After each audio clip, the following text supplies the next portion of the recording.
بسم اللہ الرحمن الرحیم۔ السلام علیکم دوستو، دنیا بھر کی ون لائن خبروں میں آج آپ سنیں گے، لیکن اس سے پہلے اگر ہو سکے تو لائک، سبسکرائب اور بیل آئیکن کا بٹن ضرور دبا لیں۔ شکریہ۔ بھارت میں ہمالیائی گلیشیئر اچانک پھٹ کر دریا میں گرنے سے پیدا ہونے والا ہولناک سیلاب ڈیم کو بھی بہا کر لے گیا، جس کے نتیجے میں 14 افراد جاں بحق اور 170 لاپتہ ہو گئے ہیں۔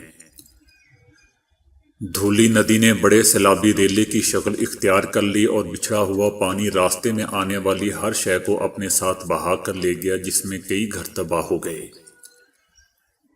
ضلع میں فوری طور پر ایمرجنسی حالت کا اعلان کر دیا گیا اور انتظامیہ نے لاؤڈ سپیکر کے ذریعے شہریوں کو فوری طور پر گھر خالی کرنے کی ہدایات جاری کی۔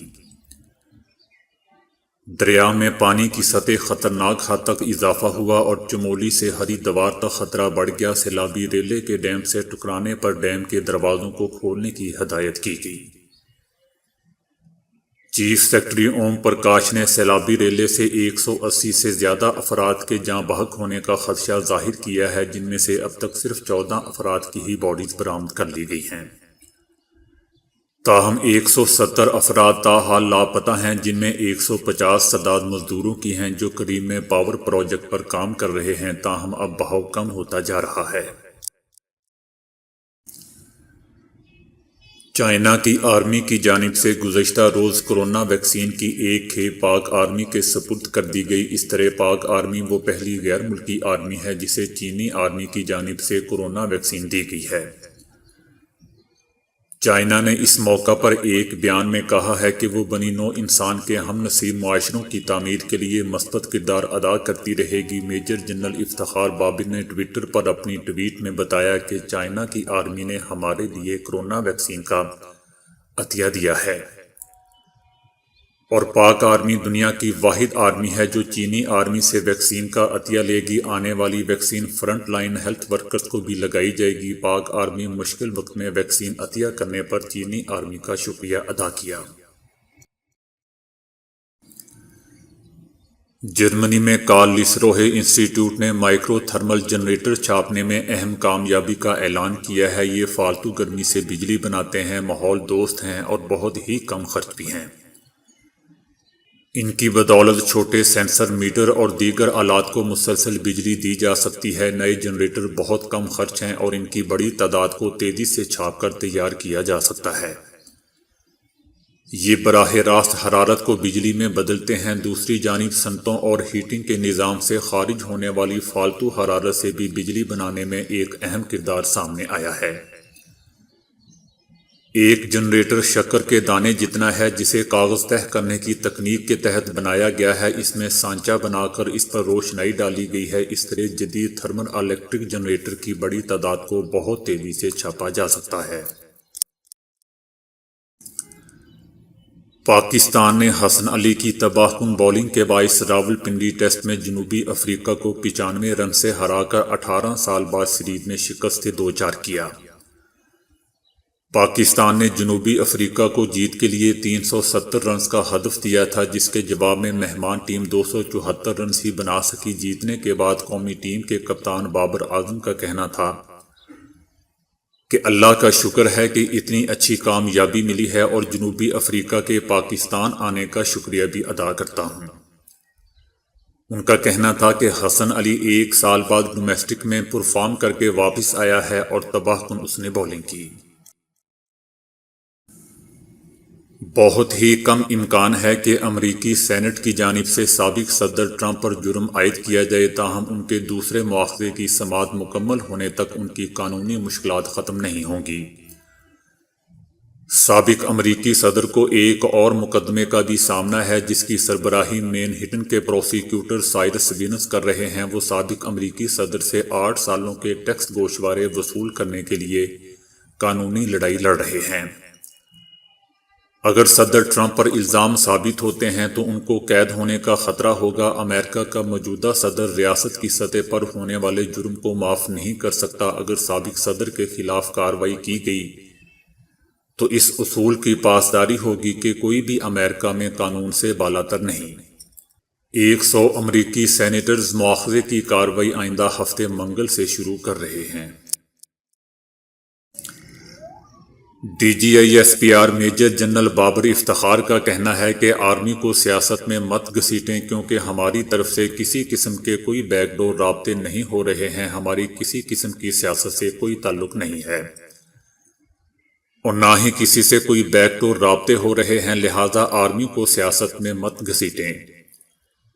اس قسم کی قیاس آرائیاں بند ہونی چاہیے اور بغیر تحقیق کے اس بارے میں بات کرنا کسی کو بھی زیب نہیں دیتا۔ میجر جنرل بابر افتخار نے کہا کہ کوہ پیما علی قوم کے ہیرو ہیں جو بدقسمتی سے پچھلے 72 گھنٹوں سے لاپتہ ہیں، تاہم پاک آرمی سرچ آپریشن میں کوئی کمی نہیں آنے دے رہی۔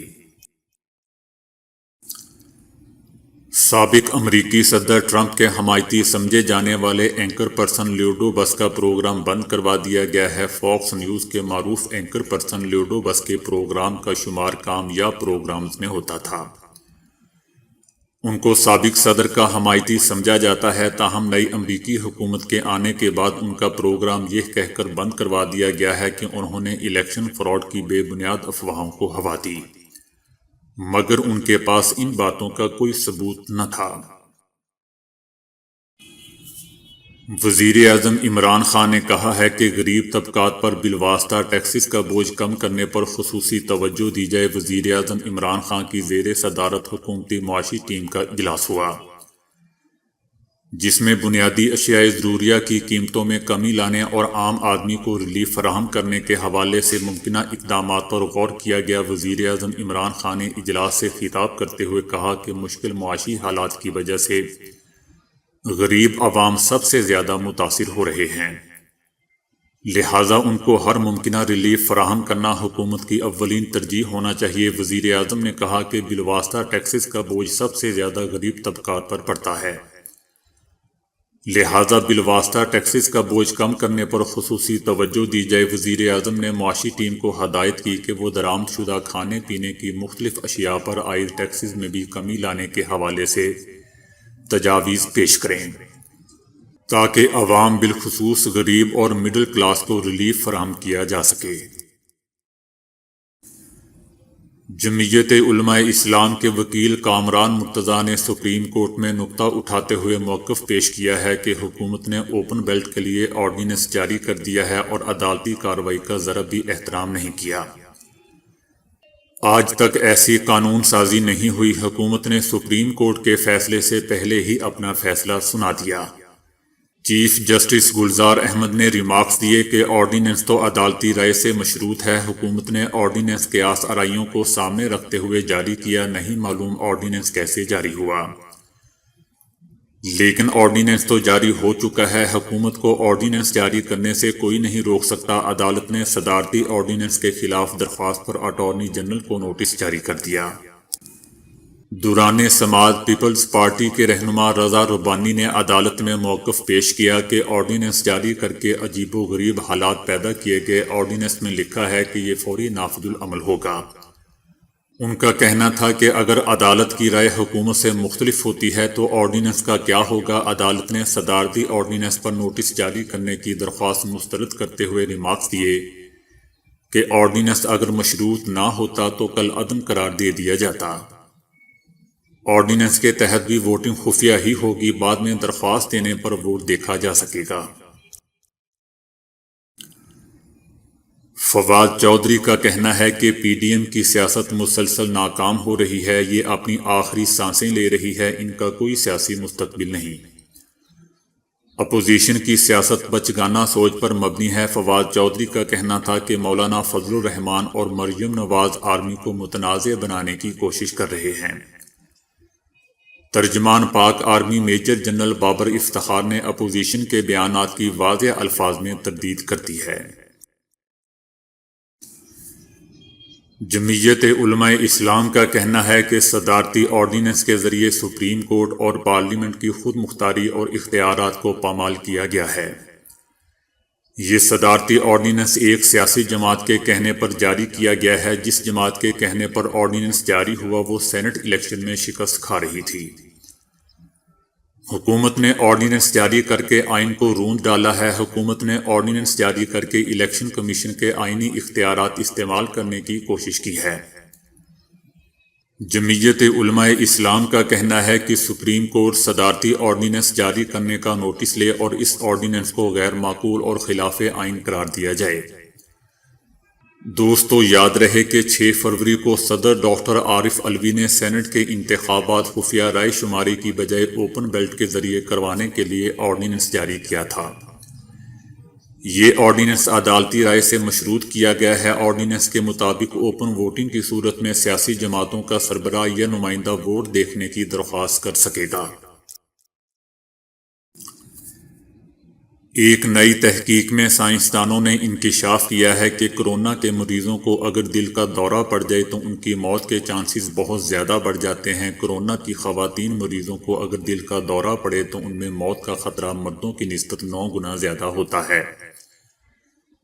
یورپین ہارٹ جرنل میں شائع ہونے والی تحقیق میں سویڈن کے ان 1946 لوگوں کی صحت کا جائزہ لیا گیا جنہیں ہاسپٹل سے باہر دل کا دورہ پڑا، جبکہ 1080 ایسے افراد بھی اس تحقیق میں شامل تھے جنہیں ہاسپٹل میں ہی دل کا دورہ پڑا۔ تحقیق میں یہ بات سامنے آئی کہ جن لوگوں کو گھر میں دل کا دورہ پڑا ان میں سے 10%، جبکہ ہاسپٹل والوں میں سے 16% کو کورونا تھا۔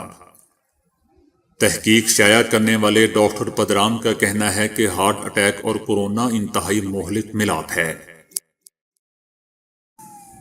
سری لنکا کے خلاف کولمبو میں پہلی اننگز کے دوران بھارتی بولرز نے 16 نو بالز کی تھی۔ چنئی میں بھارت کے خلاف جاری پہلے ٹیسٹ کی ابتدائی اننگز میں بھارتی بولرز نے 9 بالز کے ریکارڈ توڑ دیے۔ مجموعی طور پر میزبان سائٹ کی جانب سے 20 نو بالز کی گئیں۔ یہ 2010 کے بعد بھارت کی جانب سے نو بالز کی سب سے بڑی تعداد ہے۔ آخری مرتبہ 2010 میں سری لنکا کے خلاف کولمبو میں پہلی اننگز کے دوران بھارتی بولرز نے 16 نو بالز کی تھیں۔ یہ سری لنکا کی جانب سے 2014 میں بنگلہ دیش کے خلاف کی گئی 21 نو بالز کے بعد غیر قانونی گیندوں کی سب سے بڑی تعداد بھی ہے۔ تو دوستو، آج کے لیے اتنا ہی۔ ویڈیو کو لائک اور شیئر کرنے کا بہت بہت شکریہ۔